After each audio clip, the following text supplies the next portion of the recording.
Hello my dear students, welcome to Edu Faber education. मैं Ajay sir आपके लिए आज संगतकार के जो भी एमसीक्यू क्वेश्चन है वो आज मैं आपको चुटकी में कराने वाला हूं। माय डियर स्टूडेंट्स, आज का जो चैप्टर होने वाला है वो आपके लिए बहुत वीवीआई चैप्टर होने वाला है। ठीक है, तो इसमें के जो भी एमसीक्यू क्वेश्चन रहेंगे, हाँ, जो संगतकार के मंगलेश डबराल हैं उनके जीवनी आप लोग थोड़ा सा देख लोगे तो आपको कुछ आसान हो जाएगा। ठीक है, और जितने भी एमसीक्यू में बता रहा हूं और जो भी बीच में वीवीआई क्वेश्चन को मैं बताऊंगा टिक आउट करते जाऊंगा, उसे आप अच्छे से देख लेना, आपके नंबर पक्के हो जाएंगे। चलिए देखते हैं पहला प्रश्न की ओर। देखिए, आपके सामने पहला प्रश्न है, किसके गायन को सफल और प्रभावी बनाने में उसके संगतकार की भूमिका महत्वपूर्ण होती है। My dear students, option number A मुख्य गायक के, ख श्रोता के, ग छात्र के, घ इनमें से कोई नहीं, और फिर से क मुख्य गायक के। ये लीजिए, पहला ऑप्शन आपके लिए 5 ऑप्शंस बना के दिया है, बट मेरे प्यारे बच्चों एग्जाम में 4 ही मिलेंगे, है कि नहीं। ये तो हमारे कंप्यूटर ऑपरेटर महोदय का कृपा है कि वो आपके लिए 5-5 बना के दे रहे हैं ऑप्शन, है ना। ये देखिए, तो जो है क मुख्य गायक के, श्रोता के, छात्र के, इनमें से कोई नहीं। ठीक है, तो यहाँ जो है प्रभावी बनाने में उसके संगतकार की भूमिका महत्वपूर्ण होती है। किसके गायन को सफल बनाने के लिए? मुख्य गायक के। ठीक है, क्या होगा? मुख्य गायक, यानी क इज राइट आंसर, मुख्य गायक के। चलिए अगला देखते हैं। मुख्य गायक की कैसी आवाज को बल देकर संगतकार सहयोग देते हैं? मधुर, कर्कश, टूटती बिखरती, इनमें से कोई नहीं। मेरे प्यारे बच्चों, जब मुख्य गायक का आवाज टूटती बिखरती पड़ती है, पता चलता है कि अब इनसे होने वाला नहीं है, ये कहीं ना कहीं मिस्टेक होने वाला है, तो जो है संगतकार जो होते हैं, प्लेबैक सिंगर, जो पीछे उनको बल देते हैं, उनके आवाज को बिखेरने नहीं देता है, टूटने नहीं देता है, वो मुख्य गायक को बल देकर संगतकार उसे सहयोग देता है, यानी टूटती बिखरती आवाज को वो बल देकर सहयोग करते हैं। ठीक है, राइट आंसर क्या हो जाएगी? टूटती बिखरती। तीसरा क्वेश्चन है, संगतकार के लक्ष्य के विरुद्ध क्या है? संगतकार के लक्ष्य के विरुद्ध क्या है? देखिए, मुख्य गायक के साथ गाना, मुख्य गायक के स्थान पर गाना, मुख्य गायक से अधिक ऊंचे स्वर में गाना, इनमें से कोई नहीं। देखिए, जो संगतकार है उनके लक्ष्य के विरुद्ध जाना मतलब क्या? कि गायक से अधिक ऊंचे स्वर में गाना। अगर आप जो पीछे गाने वाले सिंगर हो, मुख्य गायक से ऊंचा आवाज आपका आ रहा है, तो भाई मुख्य गायक चुपचाप हो जाएंगे, बोलेगा तुम ही गा लो भाई, ठीक है, फिर मैं किस लिए हूं, है कि नहीं। तो यही बता रहा है कि संगतकार के लक्ष्य के विरुद्ध जो है कि मुख्य गायक से अधिक ऊंचे स्वर में गाना, है कि नहीं। ग इज राइट आंसर। चलिए अगला देखते हैं कि मुख्य गायक के पीछे उसके स्वर को कौन दोहराता है? मुख्य जो गायक होते हैं, है कि नहीं, मुख्य जो गायक होते हैं उनको सपोर्ट देने के लिए पीछे से कौन स्वर को दोहराता है? गरीब, संगतकार, बच्चा, इनमें से कोई नहीं। क्या होगा? संगतकार होगा, है कि नहीं। चलिए अगला देखते हैं। कवि संगतकार द्वारा अपने स्वर को मुख्य गायक के स्वर से कम रखने को क्या मानता है? देखिए, बहुत ही वीवीआई क्वेश्चन है, ये भी समझने वाली बात है ये, कि कवि जो संगतकार द्वारा अपने स्वर को मुख्य गायक के स्वर से कम रखने को क्या मानता है? समझदारी मानता है, ईमानदारी मानता है, चालाकी और मनुष्यता। देखिए यहां पर वो अपनी मनुष्यता को दर्शाता है भाई साहब, कि आप भी जो हैं एक प्लेबैक सिंगर हैं, मुख्य गायक के स्वर को कम रखने को मनुष्यता मानता है। तार सप्तक में गाने के कारण कवि को कैसा अनुभव होता है? तार सप्तक में होता क्या है देखते हैं। बहुत खुशी होती है, थक जाता है, उत्साह से भर जाता है, गाने की इच्छा समाप्त हो जाती है। जब तार सप्तक में गाने के कारण कवि को कैसा अनुभव होता है कि गाने की इच्छा ही समाप्त हो जाती है कि नहीं? तो वो घ इज राइट आंसर। चलिए अगला देखते हैं।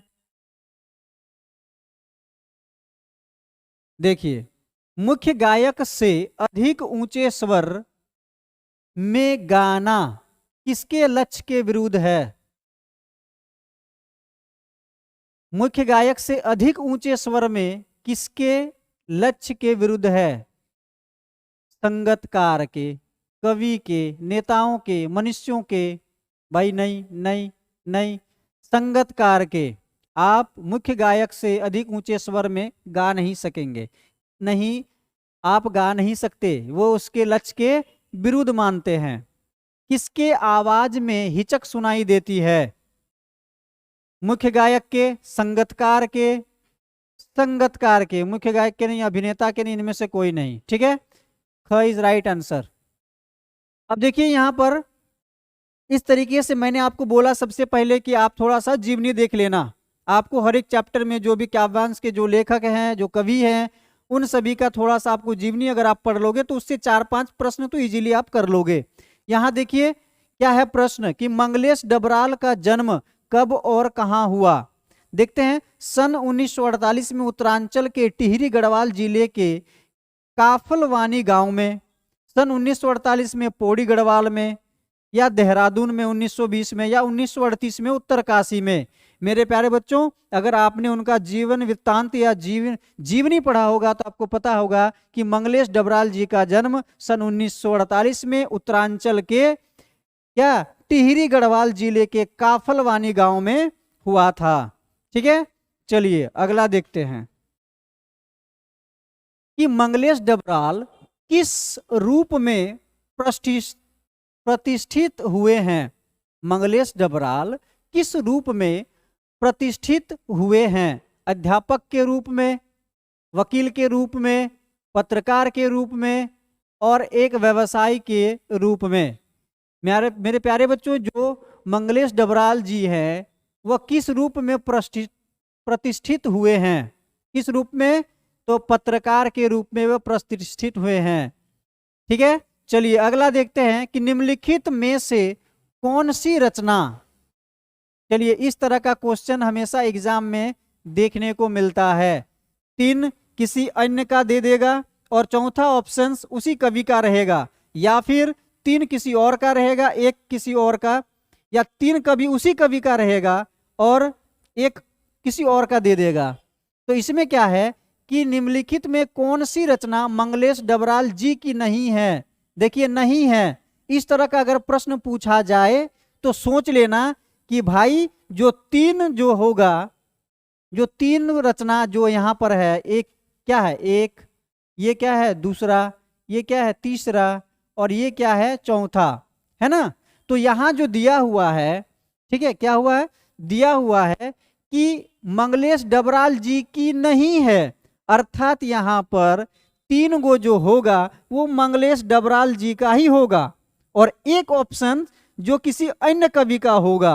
ठीक है, ये आपको गौर करना होगा जब नहीं पूछेगा तो। अर्थात पहाड़ पर लालटेन, नाश और निर्माण, घर का रास्ता, हम जो देखते हैं, मेरे प्यारे बच्चों, पहाड़ पर लालटेन ये मंगलेश डबराल जी की रचना है। नाश और निर्माण बताऊंगा, घर का रास्ता ये भी मंगलेश डबराल जी की रचना है। हम जो देखते हैं वो भी मंगलेश डबराल जी की ही रचना है। सिर्फ यहाँ पर एक है नाश और निर्माण, नाश और निर्माण, ये जो रचना है वो कविराज ऋतुराज जी का है। क्या है? ऋतुराज। ठीक है, ये जो नाश और निर्माण के लेखक हैं वो ऋतुराज जी का है। अर्थात क्या कह रहा है कि कौन सी रचना डबराल जी की नहीं है, अर्थात ये तो ऋतुराज जी ने लिखा है, ऋतुराज जी की रचना है। तो यही तो नहीं है कि नाश और निर्माण जो है वो डबराल जी की रचना नहीं है। चलिए अगला देखते हैं। आवाज से राख, आवाज से राख जैसा कुछ गिरता हुआ, है कि नहीं? आवाज से राख जैसा कुछ गिरता हुआ, इस पंक्ति में निहित अलंकार क्या होगा, या अलंकार बताइए। तो मेरे प्यारे बच्चों, पहला ऑप्शन है उत्प्रेक्षा, दूसरा अनुप्रास, श्लेष और रूपक। मैंने आपको अलंकार पढ़ाया था और 100% हर बार बोलता हूं कि 100% जो है आपका एग्जाम में अलंकार से रिलेटेड प्रश्न पूछे जाते हैं। तो यहां जो होगा वो रूपक अलंकार होगा। क्यों? क्योंकि इसमें उपमान, जो उपमेय है वो उपमान का क्या कर रहा है? अभेद कर रहा है कि नहीं? चलिए अगला देखते हैं। संगतकार किन विकट परिस्थितियों में मुख्य गायक का साथ देता है? देखिए पहला ऑप्शन, जब मुख्य गायक का गला बैठने लगता है, जब गीत गाने की प्रेरणा समाप्त होने लगती है और उत्साह मंद पड़ने लगता है, जब उसकी आवाज से गंभीरता समाप्त होकर लय राख की तरफ ठंडी होने लगती है, और उपयुक्त सभी। मेरे प्यारे बच्चों, जो संगतकार होते हैं वो इन सभी विकट परिस्थितियों में अपने मुख्य गायक का साथ हमेशा देते हैं। इन विकट जो परिस्थिति ऐसी उत्पन्न होती है, उन विकट परिस्थितियों में भी संगतकार उनको मदद देता है, सहयोग देता है। अर्थात डी इज राइट आंसर, उपयुक्त सभी कथन सत्य है। चलिए अगला देखते हैं। मुख्य गायक को क्या समझाने के लिए संगतकार उसका साथ देता है? देखिए, मुख्य गायक को क्या समझाने के लिए संगतकार उसका साथ देता है? वह बताना चाहता है कि वह अकेला नहीं है, गाए जा चुके राग को पुनः भी गाया जा सकता है, वह उसको ढाढ़स यहाँ पे बांधता है। उपयुक्त सभी कथन सत्य है। मेरे प्यारे बच्चों, उपयुक्त सभी कथन सत्य है, क्योंकि जो संगतकार होते हैं वो उन्हें किसी भी विषम परिस्थिति में मुख्य गायक को नहीं छोड़ सकता। अर्थात यहाँ जो है उपयुक्त सभी कथन सत्य है। अगर किसी तरह से उनका जो आवाज या कुछ बिगड़ता है तो उस ताल को, उस सरगम को कौन पकड़ के ले जाता है? संगतकार आगे लेके जाता है। और फिर गा चुके वो राग को कभी क्या करते हैं संगतकार? उसको क्या करते हैं? पुनः दोहरा देते हैं, है कि नहीं? क्या करते हैं? पुनः दोहरा देते हैं। अर्थात उपयुक्त सभी कथन सत्य है। अब देखिए यहाँ पे अगला प्रश्न, ये बहुत ही वीवीआई क्वेश्चन है, आप इसको टिक आउट कर लेना और बढ़िया से देख लेना। जटिल तानों के जंगल में निहित अलंकार बताइए। जटिल तानों के जंगल में पंक्ति में निहित अलंकार बताइए। ये भी क्या है? यमक, श्लेष, उत्प्रेक्षा, रूपक। मेरे प्यारे बच्चों, ये भी रूपक अलंकार होगा, है कि नहीं? मैंने आपको अलंकार पढ़ाया होगा, आपको याद है, या याद होना जरूरी है, याद आपको पता ही होगा। जैसे देखिए, जैसे समेटता हो मुख्य गायक का पीछे छूटा हुआ सामान। जैसे समेटता हो मुख्य गायक का पीछे छूटा हुआ सामान, इस पंक्ति में कौन सा अलंकार निहित है, या कौन सा अलंकार है इसमें? मेरे प्यारे बच्चों, इसमें जो क्या है? पहला ऑप्शन रूपक, दूसरा उत्प्रेक्षा, तीसरा विरोधाभास और चौथा उपमा। मेरे प्यारे बच्चों, इसमें क्या होगा? इसमें भी रूपक अलंकार होगा, ठीक है? जैसे समेटता हो मुख्य गायक के पीछे छूटा हुआ सामान, ठीक है? चलिए अगला प्रश्न देखते हैं क्या है कि मुख्य गायक की आवाज कैसी होती है? मुख्य गायक की आवाज कैसी होती है? देखिए, मीठी, कोमल, कड़क तथा गरजदार, थकी हुई। मेरे प्यारे बच्चों, जो मुख्य गायक होते हैं उनकी आवाज बहुत ही कड़क और गरजदार होते हैं। वो बहुत ही ऊंचे आवाज और सरगम के साथ, बड़ी ताल और लय के साथ गाता है, इसीलिए उनका आवाज को कड़क तथा गरजदार बताया गया है। चलिए अगला प्रश्न देखते हैं कि मुख्य गायक की गरजदार आवाज में, क्या है कि मुख्य गायक की गरजदार आवाज में अपनी गूंज मिलाने का काम किसका है? ये तो बिना पढ़े ही मार दोगे आप, संगतकार का है, क्योंकि तब से संगतकार के बारे में ही बात चल रही है कि नहीं। चलो आगे देखते हैं। संगतकार का मुख्य गायक का साथ क्यों देता है? उसकी गायन शक्ति को बढ़ाने के लिए, उससे आगे बढ़ने के लिए, उससे सीखने के लिए, इनमें से कोई नहीं। मेरे प्यारे बच्चों, संगतकार क्या करता है? उसकी गायन शक्ति को बढ़ाने के लिए संगतकार हमेशा मुख्य गायक का साथ देता है। ठीक है, चलिए अगला देखते हैं।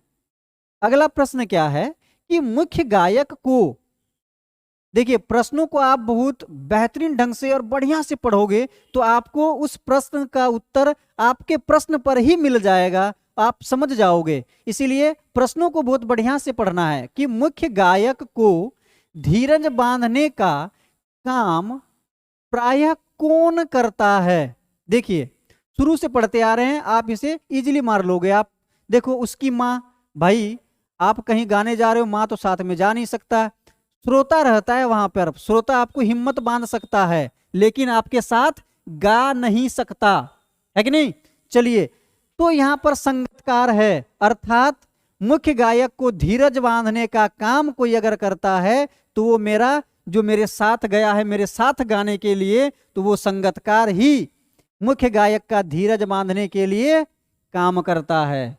ठीक है, चलिए अगला देखते हैं कि ऊंचे स्वर में गाए गए, देखिए ऊंचे स्वर में गाए गए सरगम को क्या कहते हैं? आपने अगर इस सेशन को पूरा वीडियो देखा जो अभी तक चल रहा होगा, कि जो पिछला प्रश्न था एक, उससे थोड़ा सा विपरीत सिर्फ क्वेश्चन को आपको घुमा दिया गया है। ये आपके लिए बहुत ही VVI क्वेश्चन है, लिख लो कि ऊंचे स्वर में गाए गए सरगम को क्या कहते हैं। और इस बार आपका 100% ये वाला प्रश्न आपका इस बार एग्जाम में आ रहा है। गांठ बांध लो, दिमाग में जोर लगा करके याद कर लो, ये वाला प्रश्न आपका इस बार का एग्जाम में 100% आने वाला है, मैं गारंटी के साथ बोल रहा हूं। देख लेना, आप एग्जाम देके आओगे बोलोगे सर आपने सही बताया था। चलो, तो जो है कि ऊंचे स्वर में गाए गए सरगम को क्या कहते हैं मेरे प्यारे बच्चों? ताल सरगम, तार सप्तक, ताल सप्तक, कोई नहीं। तो पिछले जो प्रश्न था मेरा वो क्या था? तार सप्तक में क्या होता है कि ऊंचे स्वर में जो गाना गाया जाता है उस सरगम को तार सप्तक बोला जाता है। ठीक है, तो राइट आंसर क्या हो जाएगा? तार सप्तक। चलिए अगला प्रश्न की ओर बढ़ते हैं और देखते हैं क्या है, देखते हैं। चलिए, संगतकार ने मुख्य गायक को के किस रूप को याद दिलाया? संगतकार ने क्या याद दिलाया? क्या याद दिलाया कि बचपन में जब वह नौसिखिया था, अनगढ़ रूप को, परिपक्व रूप को, इनमें से कोई नहीं। क्या याद दिलाया मुख्य गायक को कि भाई साहब आप भी तो बचपन में नौसिखिया थे, है कि नहीं। चलिए अगला प्रश्न, सरगम को, देखिए सरगम को लांघने से कवि का क्या अभिप्राय है कि नहीं।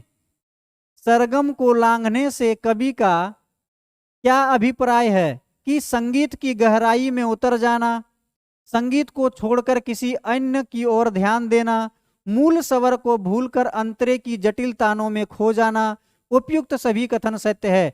मेरे प्यारे बच्चों, अपने सरगम को लांघने से अभिप्राय है कि क्या मूल स्वर को भूलकर अंतरे की जटिल तानों में खो जाना। आपका जो मूल स्वर है आप गाते गाते भूल जाते हो, है कि नहीं।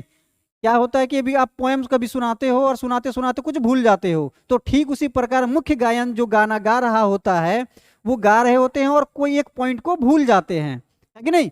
तो यहाँ पर जो है अपने सरगम को लांघने, चलो ये भी आपका VVI प्रश्न में से है कि ये 99% इस तरह का क्वेश्चन आपका एग्जाम में देखने को मिलेगा ही, है कि नहीं। तो आपका क्या होगा कि मूल स्वर को भूलकर अंतरे की जटिलताओं में खो जाना। चलिए अगला प्रश्न देखते हैं। प्रेरणा साथ छोड़ती हुई, देखिए ये आपका एग्जाम के लिए बहुत ही वीवीआई क्वेश्चन है, ये भी आप लिख लो, ठीक है। ये भी 100% मैं बता रहा हूं कि इस बार एग्जाम में आने वाले प्रश्नों में से है। 40 प्रश्नों में से आपका ये प्रश्न जरूर 1 नंबर दिलाएगा और इस बार एग्जाम में आने वाला है, लिख लो आप।